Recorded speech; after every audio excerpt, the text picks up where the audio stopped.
The will of God be so. Ayan po yung pamagat ng ating mensahe. Hango rito sa verse 17. Pag pinag-usapan po ang kalooban ng Diyos, ay ito po yung isang bagay na dapat alamin ng bawat isa sa atin kung ano ba yung kalooban ng ating Panginoon. At kung tayo man ay dumaranas ng mga pagdurusa, sa kabila ng lahat na tayo ay gumagawa ng naaayon sa kalooban ng Diyos, huwag po natin kuhin ang Panginoon sa ating pagdurusang yan. Ang mahalaga, ginagawa natin kung ano yung naaayon sa sakdal na kalooban ng ating Panginoon. Yung tayo ay magdusa alang-alang sa Kanya. Kasi yan po ay sinasabi rito ng banal na kasulatan, yan po yung kalooban ng Diyos para sa atin. Hindi po yung tayo ay mabuhay na umiiwas sa pagdurusa, pero ang kapalit naman noon ay paggawa ng masama. Okay, so may mga nakikita akong evil minsan. Kagaya niyan, yung nung Sunday pala ay Pastor's Day. Tama ba yun? Kasi may nakikita akong mga nagpo-post, Pastor's Day raw. Okay, so ang evil na nakikita ko ron ay ginagamit ito ng mga manggagawa ng Panginoon, kagaya ko, para makakuha ng regalo sa mga membro. Okay, so may evil doon kasi nga hindi dapat gumawa ng mga bagay na kung saan ay para sa pansariling interes lamang. Nag-post nga yung isang pastor, remember, salamat. Okay, so salamat sa iPad Air. Alam niyo ba yung iPad Air?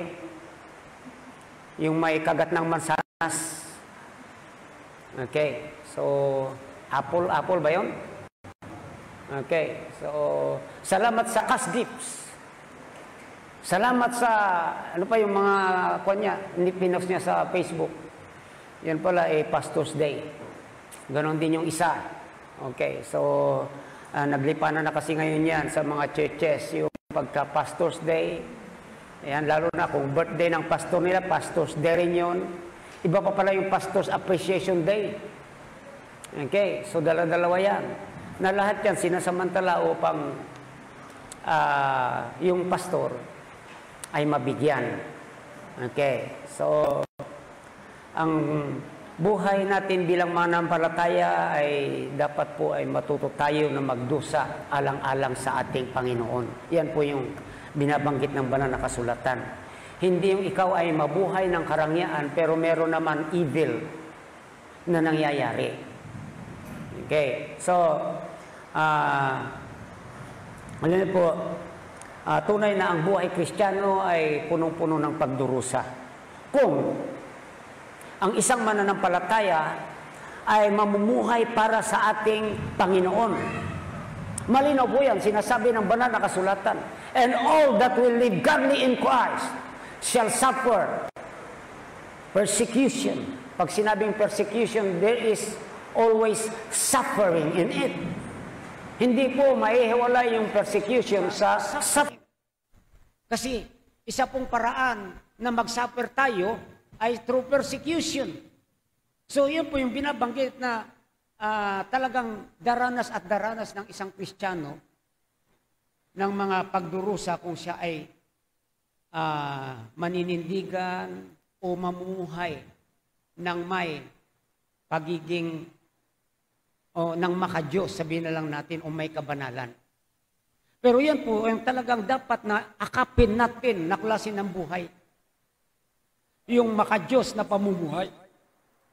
Hindi yung iiwasan natin ito kasi nga gusto natin yung buhay na malaya at malayo sa anumang suffering.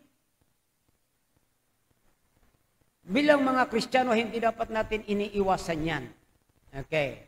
Na pagka, yun nga yung lagi kong nababanggit, pagka ikaw ay isang Kristiyano, hindi ka nakakaranas ng mga sufferings dahil sa mga taga-sanlibutan, ibig lang sabihin ikaw ay isang Kristiyano na nakikiayon sa mga hindi mananampalataya. Kasi ang punot dulo kung bakit nakakaranas tayo ng suffering, pag tayo nabubuhay maka-Diyos, sinasabi rin, ay yung hindi natin pagsang-ayon sa mga gawain ng sanlibutan na ito. Pag may mga gawain dyan ng sanlibutan na hindi mo inaayunan, ang resulta niyan, persecution or suffering. Diyan yan naman po. Pero talagang ganun tayo eh. Yan yung mga Kristiyano mula pa noon. Yung mga nagkauna na mga mananampalataya o mga Kristiyano. Talagang nagdusa sila alang-alang sa ating Panginoon. Ayaw nila na makikipag-compromise sa mga taga-sanlibutan. Andiyan pa yung mga yung talagang inialok sa kanila na pakikipag-compromise. O ito, isang pirma mo lang. Okay, laya ka na. Ikukulong yung isang Kristiyano dahil lang sa kanyang pananampalataya sa ating Panginoon. Dahil siya naninindigan. Tapos andyan yung alok, pirmahan mo lang yan. Laya ka kaagad. Wala ka ng suffering. Malaya ka na. Okay. So, pero yung pipirmahan niya ay pagtalikod sa ating Panginoon. So, mas minabuti nila na manatili na nagdurusa kaysa yung sila ay mamuhay na walang anumang pagdurusa na mararanasan pero nakikiayon naman sila. Ganon din si Moses. Diba? Ang sabi ng banal na kasulatan, choosing rather to suffer affliction with the people of God than to enjoy the riches ba ang nakalagay doon? Kasi, dito kasi sa kanya sa 25 ng Hebrews 11, sabi, choosing rather to suffer affliction with the people of God than to enjoy pleasure of sin for a season. So, ito pong ating text ay malinaw nga po ang pagbanggit dito. Ang sabi rito, that for it is better if the will of God be so, that ye suffer for well-doing. Pag sinabing well-doing, yan po yung paggawa ng kalooban ng Diyos. Yung mga bagay na kaaya-aya sa harapan ng ating Panginoon. Well-doing. Yung gusto ng Panginoon. At hindi yung gusto ng laman. O hindi yung gusto ng tao. Okay. So, sabi rito, done for evil doing. Meron din nagsasuffer dahil sa paggawa ng masama. Tama po ba? Pero tayo bilang mga Kristiyano, di bali nang mag-suffer tayo sa paggawa ng mabuti, kaysa yung mag-suffer tayo sa paggawa ng masama. Ayan po yung sinasabi rito. So, it is the will of God for the believer to suffer for well-doing. Ayan po, no? Ayan po mismo ang binabanggit ng banal na kasulatan na kalooban niya ng Diyos. Ibig sabihin, kung tayo nakakaranas ng mga sufferings na okay naman yung ginagawa natin, ginagawa naman natin yung kalooban ng Diyos, wala tayong dapat ipagtanong pa sa ating Panginoon, wala tayong dapat ireklamo. Okay. Dahil bahagi yan talaga ng ating buhay bilang mga mananampalataya. So dito nga sa sanlibutan, gagawa ka ng masama, ay mabuti. Maraming magagalit sa iyo. Okay. Lalo na kaya kung ikaw ay Kristiyano. Tingnan nyo, grabe yung pambabatikos doon sa Manila Bay Beach. Kita nyo na ba yun? Ginawang Manila Bay, yung beach sa Manila Bay. Daming bumabatikos. Okay? Daming pumupuna, pagsasayang daw ng salapi. Okay? Pero yung mga bumabatikos na hindi man lang binatikos, si Pinoy noon, na hindi malaman kung saan napunta yung mga pundo, yung mga donasyon para sa mga biktima ng Yolanda. Okay? So, pati yung mga nangyayari ngayon na pagpasok ng mga Chinese dito sa Pilipinas, batikos sila ng batikos. Pero di man lang binatikos si Pinoy nung ibinintang isang bundok doon sa Zambales. Nawala yung bundok, napatag. Pinatag ng mga Chinese nung nakaupo si Pinoy. Okay, lahat ng mga nangyayari ngayon, kahit man noon pa nangyayari nung panahon ni Pinoy, binabati ko sa ating presidente. Okay. So, pero makita nyo, kahit mabuti man yung ginawa mo, meron ka pa rin mararanasan pambabatikos. Pero di bali na. Ayan po yung sabi ng Biblia, it is better to suffer for well-doing. Kaya nga tayo bilang mga Kristiyano, bahagi ng buhay natin ang suffering. Hindi po natin pwedeng ihiwalay yan. Kasi nga kailangan tayo ay mamuhay na ginagawa kung ano yung mabuti, kung ano yung kalooban ng ating Panginoon. Na siya ring kinaayawan ng sanlibutan.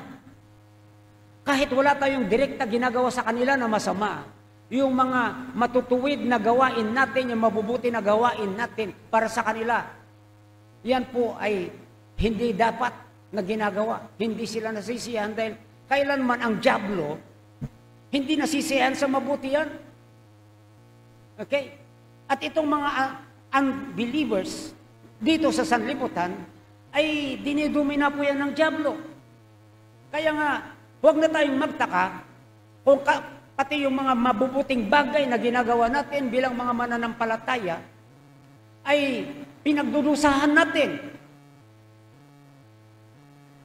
Hindi lang basta huwag tayong magtaka, kundi kung tayo man ay nakakaranas ng suffering dahil dyan, ay huwag dapat tayong huminto. Hindi dapat yan yung dahilan para huminto tayo sa paggawa ng mabuti. Kundi patuloy sapagkat sa mga nararanasan nating suffering, pagpapatunay lamang na tayo ay nasa tamang landas.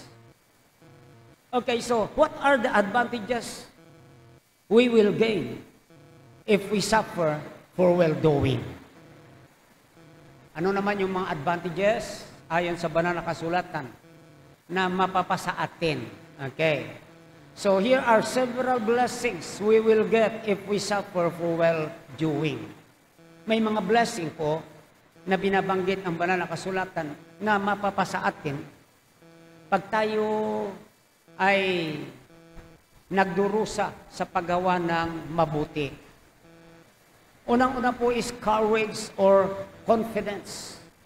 Yan, sabi sa banal na kasulatan dito sa 13 and 14, and who is he that will harm you if you be follower of that which is good?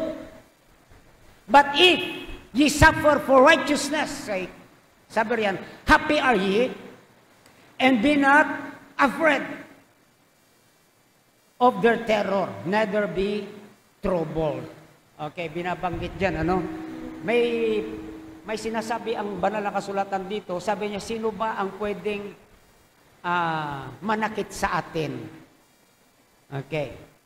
Kung tayo ay sumusunod sa mga mabubuti, ibig sabihin, ginagawa natin ay kabutihan. Pero ganun pa rin, meron siyang sinasabi sa 14, sabi, subalit, sabi riyan, kung ikaw ay nagdurusa sa kapakanan ng katuwiran, ikaw ay dapat magiging masaya. Okay. At sabi yan, huwag kang matakot. Yan. Sa kanilang mga, ano bang terror? Pananakot? Ano ba yung terror? Pananakot ba? O ano man, no? Okay. Neither be troubled. So, ibig sabihin po, isang blessing po na ibibigay sa atin ng Panginoon kung tayo po ay nagsasuffer.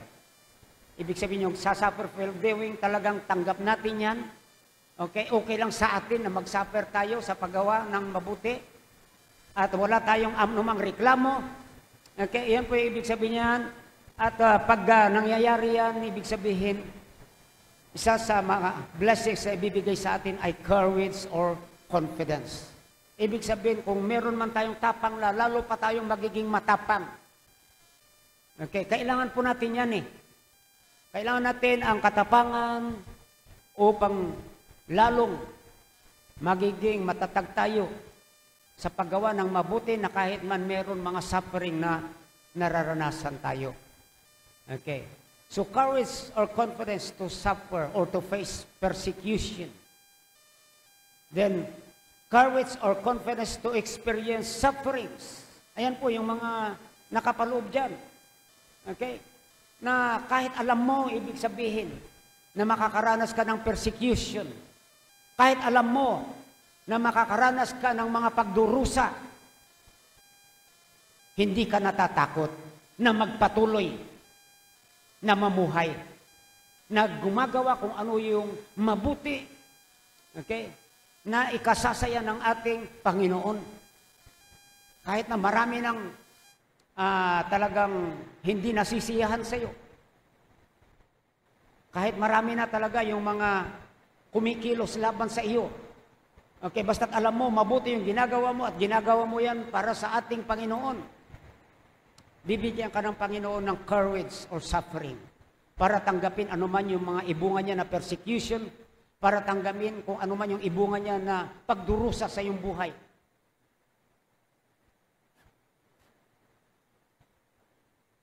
Okay, so panalangin din natin kasi nga, bago naman tayo nagtayo ng parking dyan, nakipag-usap naman ako sa homeowners.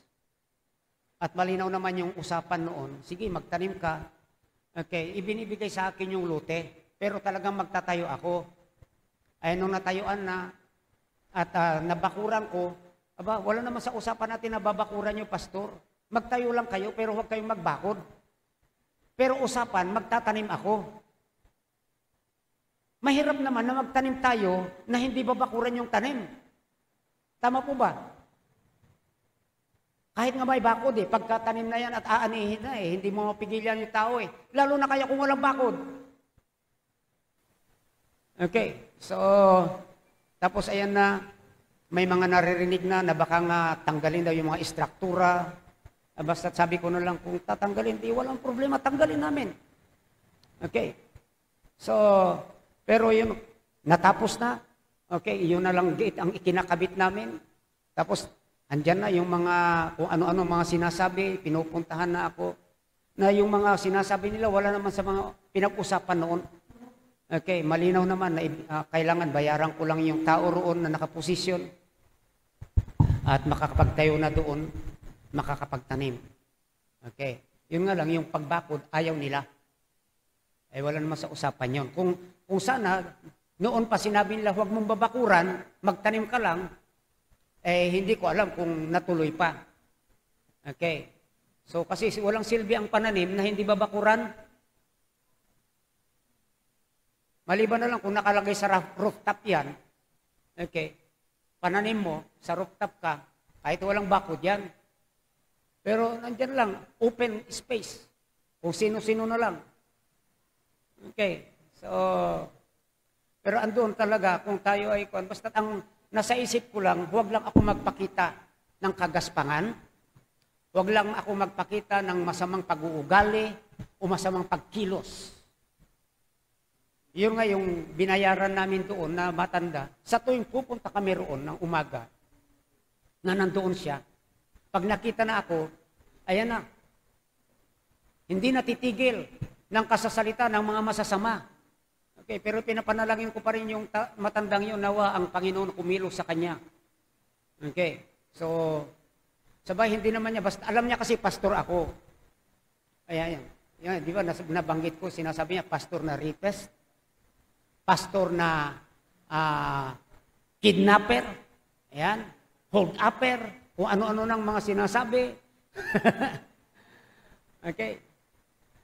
Pero, yun din, no? Yung pagbibigay ko ng 5,000 ay para maposisyonan yun at mapaalis yung matanda. So ngayon, hindi ko rin makuha yung iba. Okay, sabi nila, meron daw gagawa ng parking doon. Hanggang ngayon, wala pa naman pupunta. Wala pa naman papakilala na siya ay gagawa ng parking doon. Sabi ng homeowner sa akin, ibabalik nila sa akin yung kalahati. Hindi ko lang alam. Okay, so, pero isa lang sa iniingatan ko, ay yung makagawa ako at makapagsabi ako ng masama. Di bali na. Kung halimbawa medyo na nalamangan tayo doon, wala nang problema doon. Ang mahalaga, nandoon, nagagamit naman natin yun.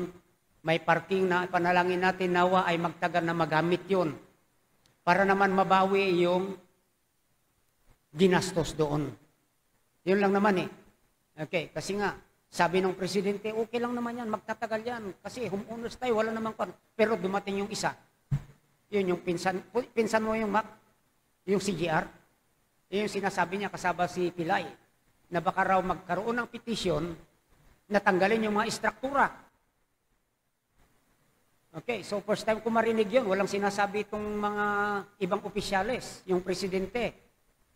Tapos siya meron, hindi ko na alam kung anong kung talaga. Pero isa lang ang kung doon, talagang ang diablo kumikilos. Yan. Pero diyan po tayo nag-iingat na huwag tayong makagawa ng anumang bagay na taliwas doon sa gusto ng ating Panginoon. So gusto niya makita tayo na patuloy na gumagawa ng mabuti. Okay. So, at bibigyan tayo ng courage or confidence to face persecution, to experience sufferings, and to withstand pressures of this world. Yan, ipipressure tayo, wala man tayong ginagawang masama, mabuti naman yung ginagawa natin, pero andyan yung mga pressures. Alam niyo yung pressure? Okay? Maraming mga gustong gawin ang pressure sa atin upang tayo ay panghinaan, upang tayo ay pabagsakin, upang tayo ay tumalikod sa katotohanan. Diyan, yun yung mga pressures ng sanlibutan. Okay? So, kailangan natin yung courage or confidence. At yan po yung isa sa mga blessings na atin matatanggap for suffering for well-doing. Pangalawa po is readiness to stand for the Lord. Yung kahandaan. Alam niyo po, yan po yung isang bagay na dapat magkaroon ng isang Kristiyano. Kahandaan upang manindigan para sa ating Panginoon. Kasi maraming mga Kristiyano ngayon hindi marunong manindigan. Okay. Pag magsalita, pag wala pa yung mga, hindi pa dumarating yung mga, sabi natin, pagdurusa o yung mga persecution, padala ng diablo, magsalita, akala mo, talagang ang tapang-tapang at matatag na manindigan sa ating Panginoon. Pero pagdating na ng mga persecution or suffering, ay andyan na. Siya na yung unang-unang magbabahag ng buntot. Okay. So, yung paninindigan, nawawala na. Sabi sa verse 15, "But sanctify the Lord God in your hearts. And be ready," ang sabi rito, "always to give an answer to every man that asketh you reason of the hope that is in you, with meekness and fear." Yung manindigan. Okay. So, yung kahandaan. Kailanman maganap yan, kailanman darating sa ating buhay. Okay. So, yung pong readiness to stand for the Lord is nakapaloob po dyan yung patience. Okay, so readiness to stand for the Lord patiently. Ano ba yung patient sa Tagalog? Pagtitiis. Tama po ba? Okay, so isa pong pagpapalayan. Okay, yung ikaw ay, kung mayroon kang kahandaan na manindigan para sa ating Panginoon, isa po yan sa mga katangian mo na ibibigay ng Panginoon, yung pagtitiis. Hindi po madali ang manindigan para sa ating Panginoon. Pero kahit hindi madali, marami tayong nakita na sa Biblia, mga mananampalataya ng ating Panginoon kung paano sila nanindigan sa ating Panginoon. Maging sa mga history, mga una sa atin, mga mananampalataya, nababasa natin kung paano sila nanindigan. At isa sa mga nakikita natin na characteristics nila ay yung pagiging matiisin. The patience of Job, laging binabanggit dyan. So kasi kung pagiging patient, una na si Job na darating sa ating isipan. Makita natin kung paano siya sinubok ng ating Panginoon sa pamagitan ng mga iba't ibang kaparaanan na pinadala ng dyablo sa kanya. At because he is patient, nagawa niya na manindigan para sa ating Panginoon. Di ba hinamon pa siya ng asawa niya na talikuran na ang Panginoon? Sabi niya, curse God and die. Pero yung kanyang pagiging matiisin ay pinakita niya. Okay. So kaya nga, doon po nakita natin kung paano siya nanindigan para sa ating Panginoon sa kabila ng lahat ng mga naranasan niya. Kung walang pagtitiis. Konting kahirapan lang. Ano nang nangyayari sa isang Kristiyano? Wala, bagsak na. Lugmok na. Tatalikuran na ang Panginoon.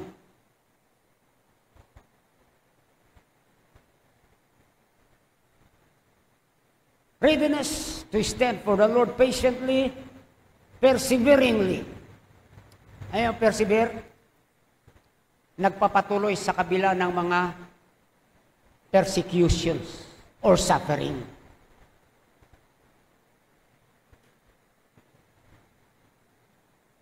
What a blessing na magkaroon tayo ng ganyan na pagpapala galing sa ating Panginoon. Kasi bibihira lang talaga yung mga Kristiyano, lalo sa ngayong kapanahunan natin. Ng mga Kristiyano ngayon ay nakatuon sa mga material na bagay at hindi sa ating Panginoon.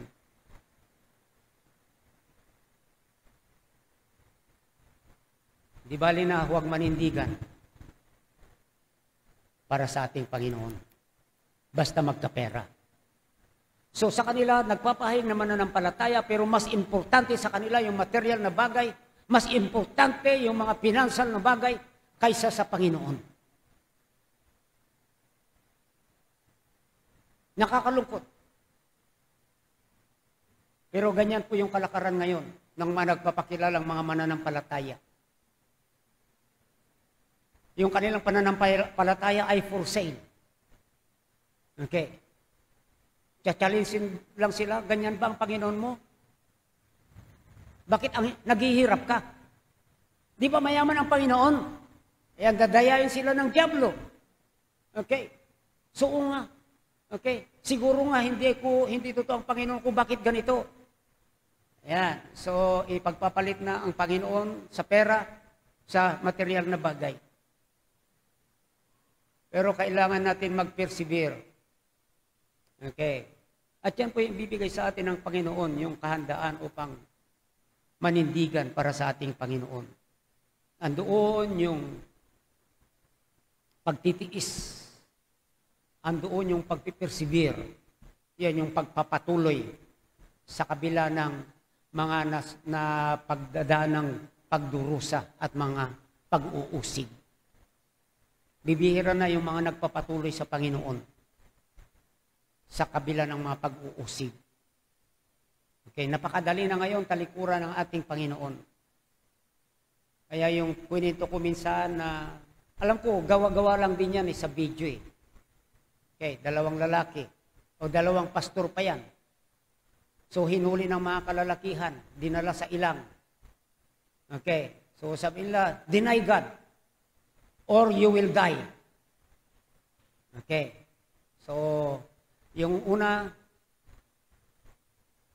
i-deny niya ang Panginoon. Tinalikuran niya ang Panginoon. Okay. Nung dumating na yung pangalawa, sa pangalawa, deny God or you will die. I won't deny God. Yan naman ang sabi niya. Okay. So, yun nga, yung nangyari doon ay naligtas yung hindi nag-deny sa ating Panginoon. Ibig sabihin, pinutektahan siya ng ating Panginoon. Okay? Yung isa naman, nung medyo malayo na, mayroon siyang isang bantay. Pinakawalan na siya. Ayan, naglalakad na. Siguro, nakalayo lang ng 30 meters. Yung bantay niya, binaril siya. Siya yung patay. Okay. Pero mga kwento lang yan na kung minsan may katotohanan. Okay. Kasi nga ano man ang mangyari, meron tayo sa mga naninindigan para sa ating Panginoon, andun kanyang protection. Kaya nga, andyan man ang pagdurusa, andyan man yung mga persecution, dapat andoon yung patuloy natin na pag-stand o pagtayo para sa ating Panginoon.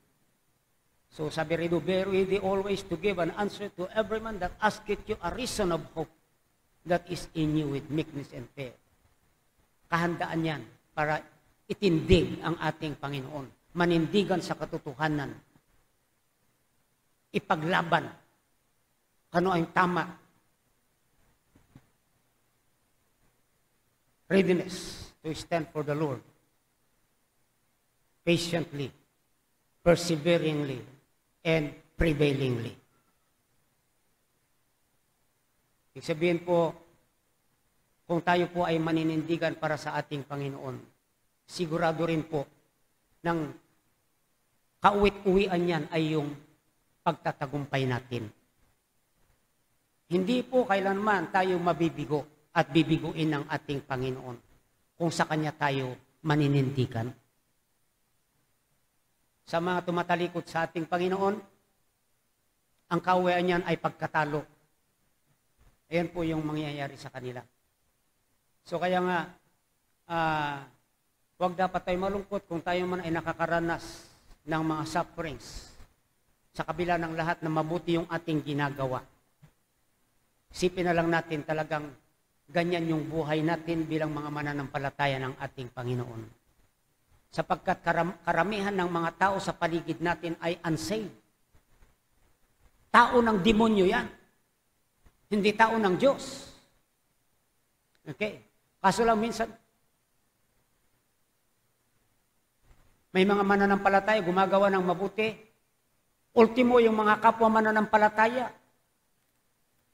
Sila rin ang nagpe-persecute. Okay, so minsan parang hindi katanggap-tanggap at nakakalungkot. Pero may mga bagay na nangyayaring ganyan.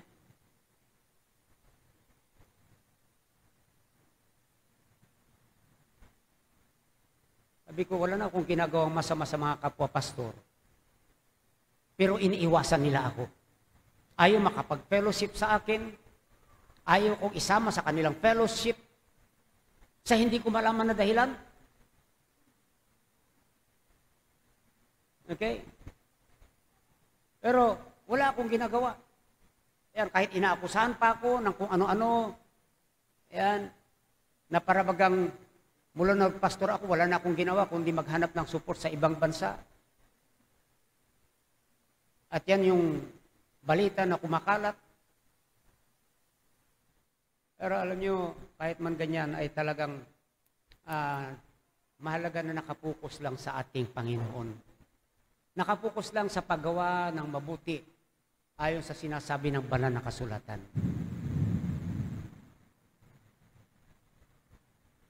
Readiness to stand for the Lord, courage and confidence, and third, blessing that we can get if we suffer for well-doing is commendable living. Ano yung commendable living?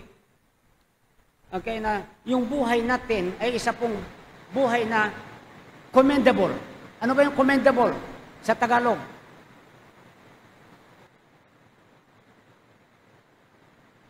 Ano ba yung commend?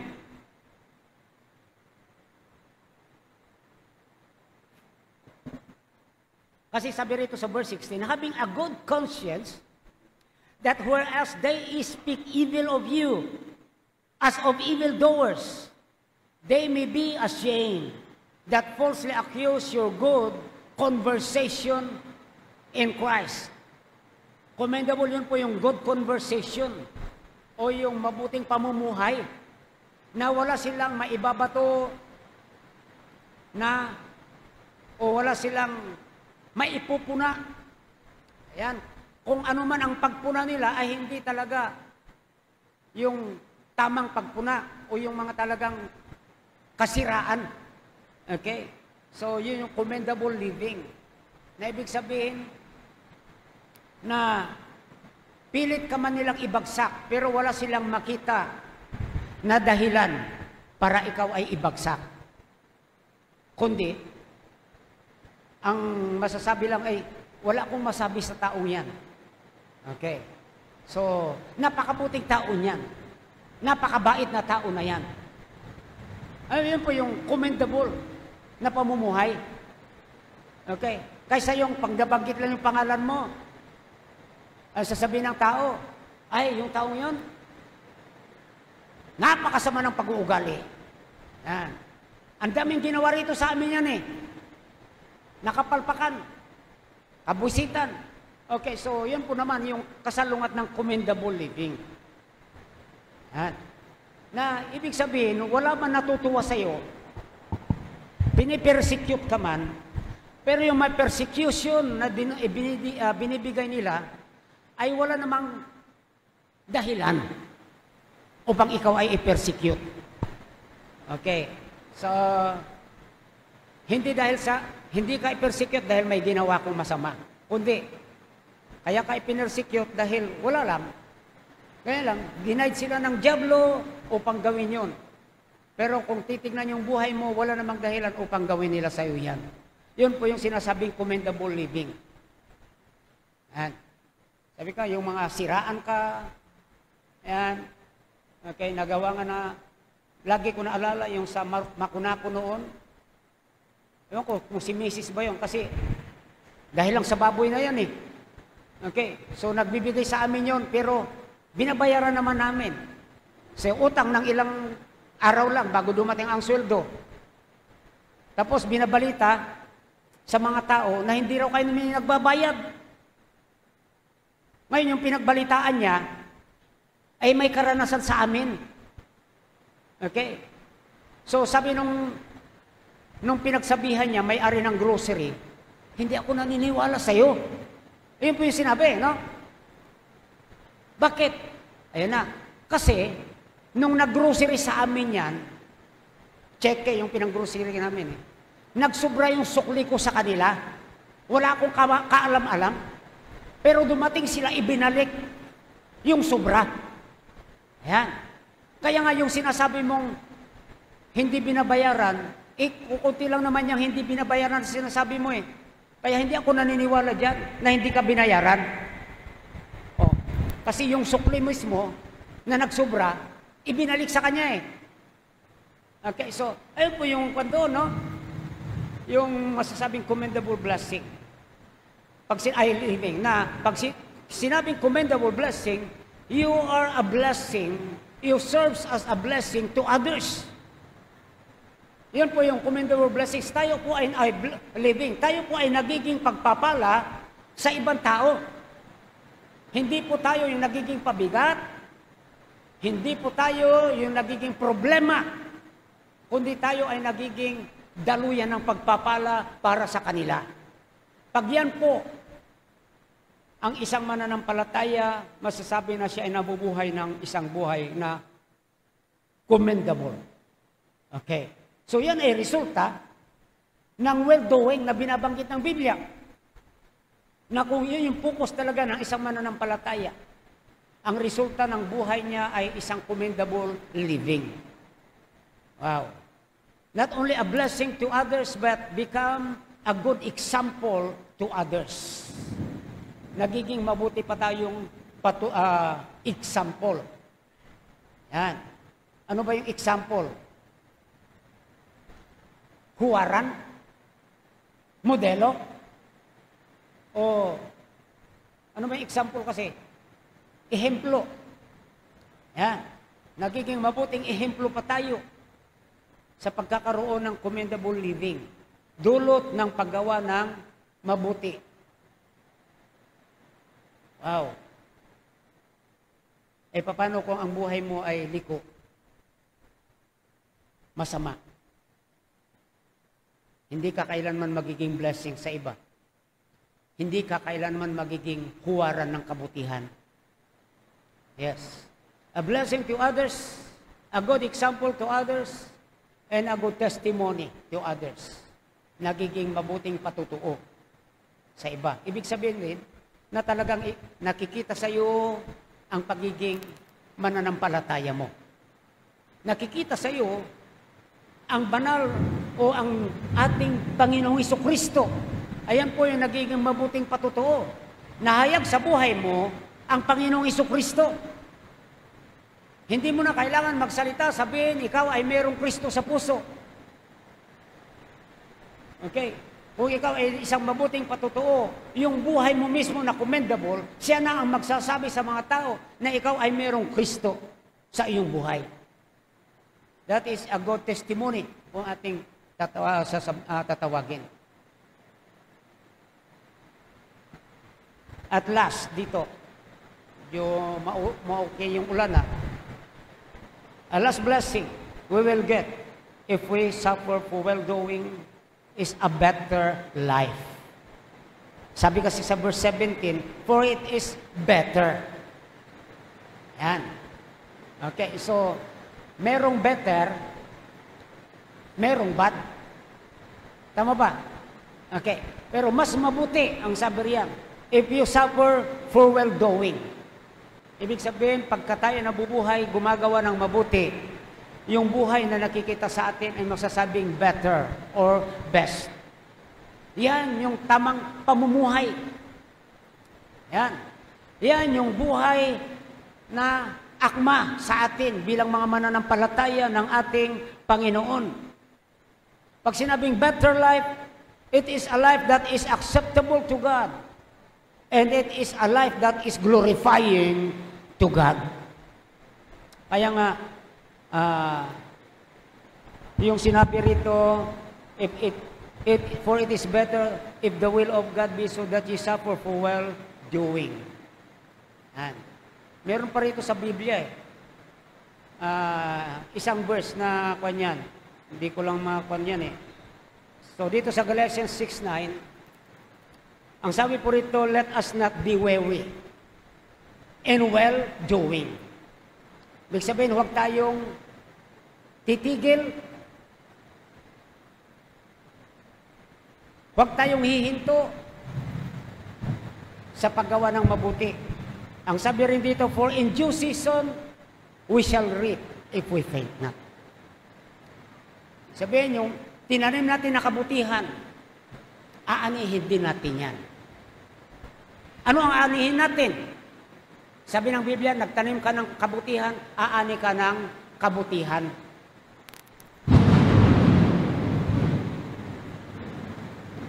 Kailanman hindi aani ng kasamaan. So, at sabi rin dito sa 2 Thessalonians 3:13, but ye, brethren, be not weary in well-doing. So, pare-parehas siyang binabanggit dyan. Okay, so, sabihin, hindi tayo dapat manghinawa na gumawa ng mabuti. Bakit? Yan po yung buhay natin bilang mga mananampalataya ng ating Panginoon. Okay. At kung yan po yung buhay natin, sigurado po may mga blessing po tayong matatanggap.